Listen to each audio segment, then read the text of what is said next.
Assalamualaikum warahmatullahi wabarakatuh. Alhamdulillahirabbil alamin wassalatu wassalamu ala asyrafil anbiya'i wal mursalin wa ala alihi wa sahbihi ajma'in amma ba'd. Bapak Ibu kaum muslimin, kaum muslimat yang dimuliakan Allah Subhanahu wa taala. Alhamdulillah kita masih diberikan kesempatan untuk dapat melaksanakan fardhu Isya dan tarawih. Nantinya mudah-mudahan kita selalu diberikan semangat untuk menjalankan ibadah pada malam-malam bulan Ramadan ini. Amin ya rabbal alamin.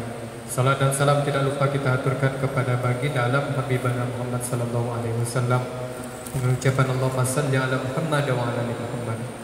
Kaum muslimin, sedang fardhu Isya yang dimuliakan Allah Subhanahu wa taala. Sebelum kita mendirikan sunnah tarawih, sama-sama kita akan dengarkan tausiah Ramadan yang akan disampaikan oleh Al-Mukarram Abuya Dr. Haji Khairunnas Jamal MAG, dan Al-Ustadz juga nanti yang akan memimpin kita menjadi imam tarawih. Baik, langsung saja kita simak dan dengarkan bersama. Kepada Mukarram Abuya kami persilakan.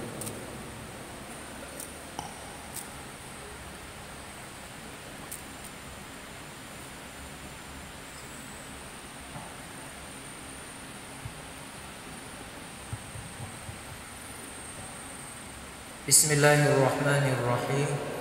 Assalamualaikum warahmatullahi wabarakatuh.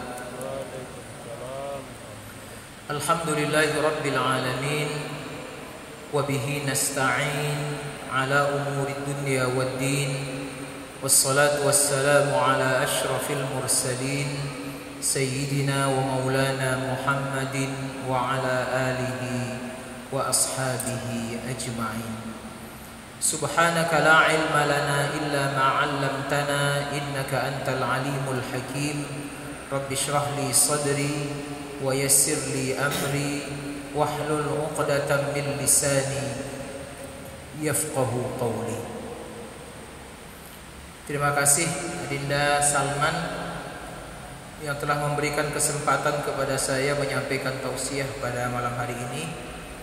Mari kita bersyukur kepada Allah yang telah memberikan kita nikmat sehingga kita bisa hadir bersama-sama untuk melaksanakan salat fardhu Isya, dan kita lanjutkan nanti dengan salat tarawih dan witir.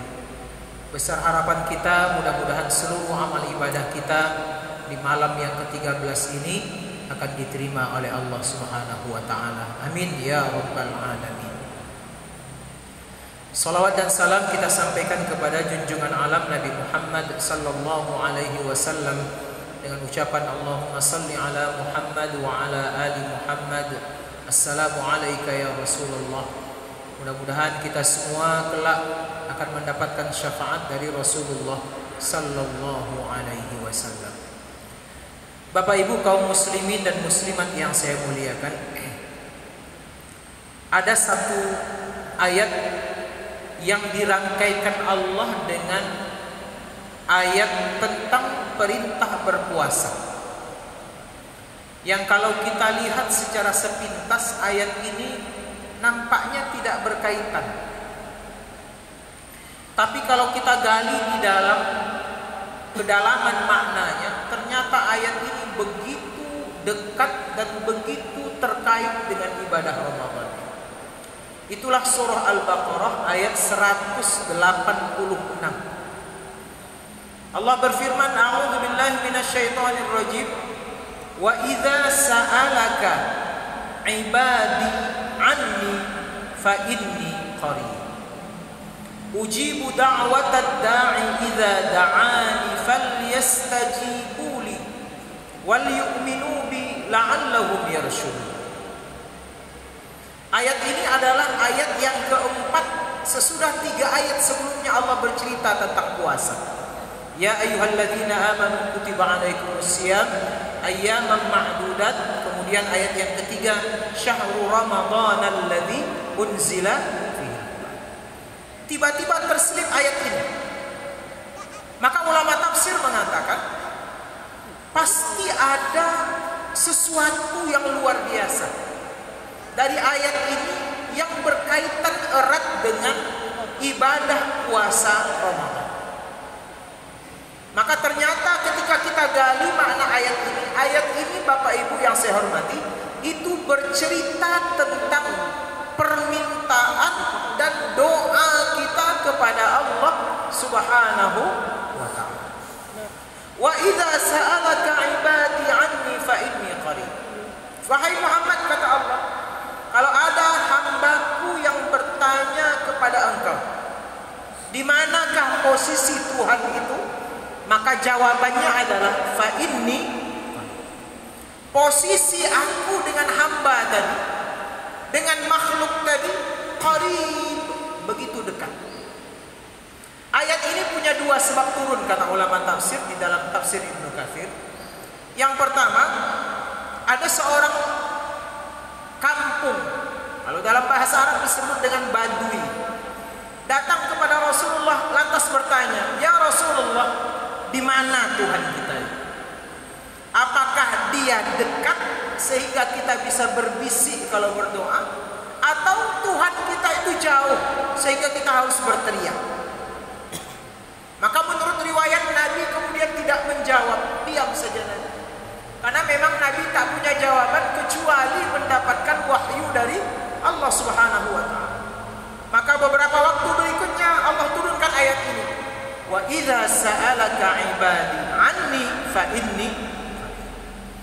Kalau ada hambaku yang bertanya di mana posisi aku sebagai Tuhan, kata Allah, sampaikan aku itu begitu dekat dengan kalian. Tak jauh, bahkan boleh dikatakan tidak berjarak. Karena ada ayat yang lain menyebutkan wa nahnu aqrabu ilaihi min hablil, kami lebih dekat kepada mereka, kata Allah, melebihi urat nadi yang ada di dalam leher. Begitu dekatnya kita dengan Allah Subhanahu wa ta'ala. Maka kemudian Allah mengatakan, ujibu da'watad da'i idza da'a. Setiap orang yang berdoa kepadaku, kata Allah, mengangkat tangannya meminta sesuatu kepadaku, pasti akan aku kabulkan. Jadi inti daripada ayat ini doa sebetulnya, yang memberikan informasi kepada kita agar kita tidak pernah lelah dan tidak pernah bosan untuk meminta kepada Allah.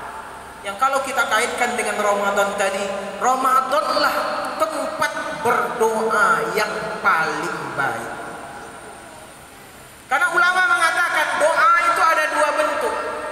Satu, ada doa di dalam ibadah. Yang kedua, ada doa di luar ibadah. Yang kedua-duanya kalau kita panjatkan pasti akan dikabulkan Allah. Tapi doa yang berada dalam ibadah itulah kualitasnya yang lebih tinggi. Ya. Maka dianjurkan bagi orang yang sholat ketika sujud terakhir, berdoalah sebelum. Ketika orang haji, tawaf, sa'i, wukuf, berdoalah kepada Allah. Ya. Namun tempat berdoa yang paling lama itu, waktu berdoa pada saat kita beribadah yang paling lama itu hanya kita temukan di dalam ibadah. Dari mana mulainya? Mulai dari terbit fajar sampai tenggelam. Makanya ada hadis Nabi yang menyampaikan kepada kita, ada 3 doa yang tidak akan ditolak oleh Allah Subhanahu wa ta'ala. Alias Allah akan terima doa itu. Allah akan ijabah doa itu. Perkara kapannya itu urusan Allah Subhanahu wa ta'ala. Pasti Allah punya rahasia di situ. Pertama kata Allah, imamun adil. Imam, pemimpin yang adil. Jadi kalau ada pemimpin adil, bupati kah dia, camat kah dia, gubernur kah dia, presiden kah dia, adil dia, doanya itu adalah mustajab. Ya. Tapi dengan syarat adil. Adil itu tidak beda-beda. Kalau ada yang pro kita, salah hukum. Kalau ada yang musuh kita yang tak setuju dengan kita, bersalah hukum. Artinya hukum itu ada 2 sisi, kedua-duanya tajam. Tajam ke atas, tajam. Kalau sekarang kan parah ya. Kalau ke arah kawan kita, tunggu dulu. dicari-cari cara untuk melepaskan diri dari hukum. Tapi kalau ada lawan yang mencoba untuk mengkritik, membungkam, memberikan pendapatnya, dicari-cari kesalahannya. Itu yang pertama, imamun adil. Yang kedua, kata Rasulullah SAW, yang akan dikabulkan itu adalah doaul mazlum, doa orang-orang yang dizalimi. Maka doa orang dizalimi itu memang luar biasa. Tidak ada hijab antara dia dengan Allah Subhanahu wa Ta'ala. Ketika sudah kita dizalimi orang, cepat angkat tangan, melapor kepada Allah. Pada saat itu doa kita makbul. Dan yang ketiga, kata Rasulullah, doa yang tidak akan ditolak Allah itu adalah doa orang yang berpuasa. Puasa itu pasti mulai dari terbit fajar sampai tenggelam matahari. Berapa waktu, berapa menit, berapa jam itu? Kurang lebih 14 jam. 14 jam. Sholat kita paling lama, paling 10 menit. Ya kan? Wukuf di Arafah itu mulai dari habis zuhur sampai menjelang tenggelam matahari. Ya kan? Tawaf paling setengah jam. Sa'i paling setengah jam. Sikat waktu. Tapi ketika orang yang berpuasa berdoa, dia bisa menggunakan waktu 14 jam untuk meminta kepada Allah Subhanahu wa Ta'ala. Dan doa itulah yang kata Rasulullah tidak akan ditolak oleh. Maka mari kita pergunakan kesempatan ini untuk berdoa, bermunajat kepada Allah. Diawali mungkin pada waktu kita sahur tadi. Ya, sahur.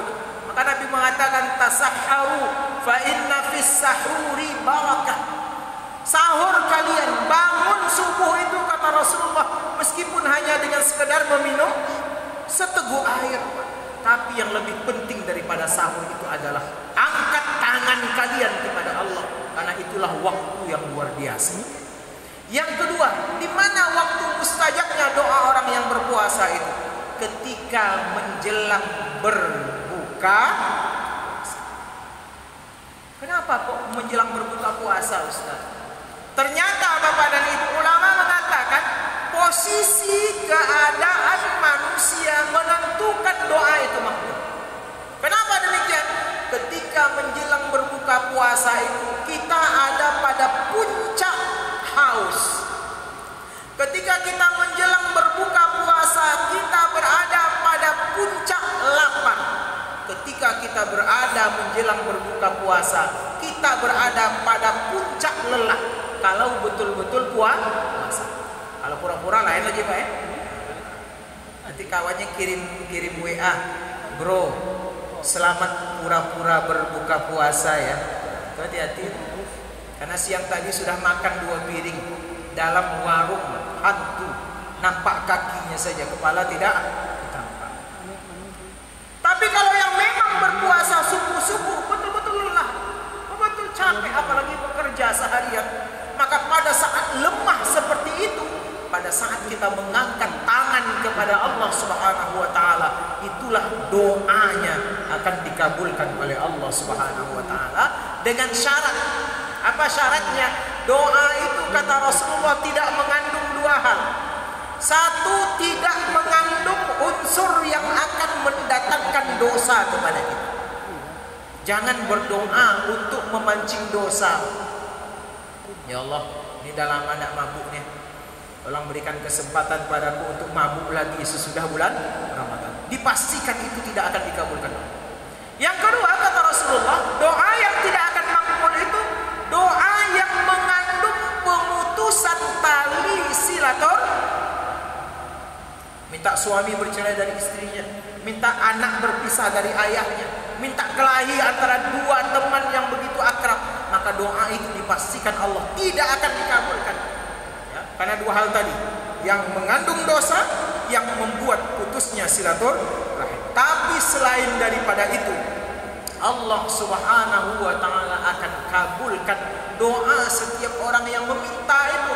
Bahkan Nabi mengatakan, apabila ada seorang hamba mengangkat tangannya, kemudian berbisik lirih meminta sesuatu kepada Allah, Allah akan malu untuk menolak permintaan tersebut selama permintaan tersebut betul-betul ikhlas dan tawakal kepada Allah Subhanahu wa taala.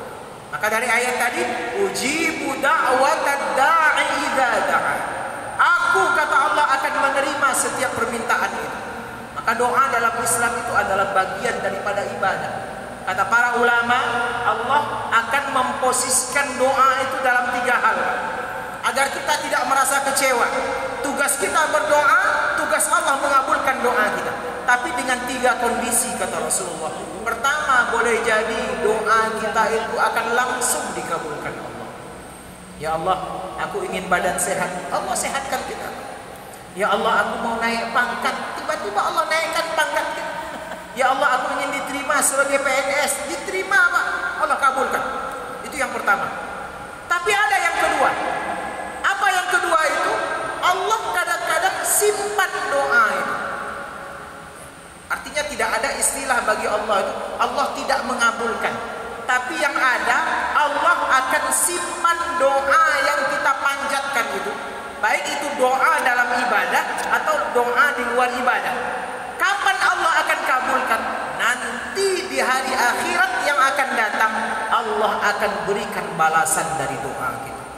Bahkan ada yang mengatakan dalam sebuah riwayat, orang yang berdoa tadi akan diberikan Allah balasan yang begitu dahsyat, yang akhirnya orang yang mendapatkan balasan itu berkata, seandainya tidak satu pun doaku dulu dikabulkan oleh Allah Subhanahu wa ta'ala.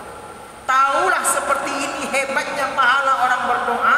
Maka aku ingin tidak satu pun doaku waktu hidup dulu akan dikabulkan oleh Allah Subhanahu wa ta'ala.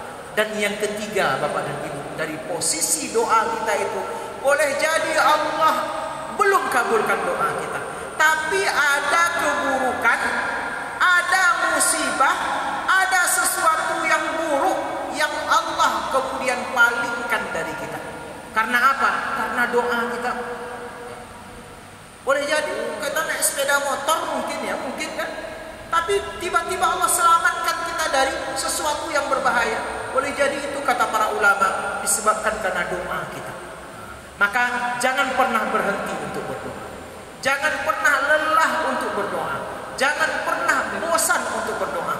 Karena setiap doa yang kita panjatkan itu pasti punya nilai tertentu, terutama nilai ibadah di sisi Allah Subhanahu wa ta'ala. Tapi dengan syarat. Apa syaratnya?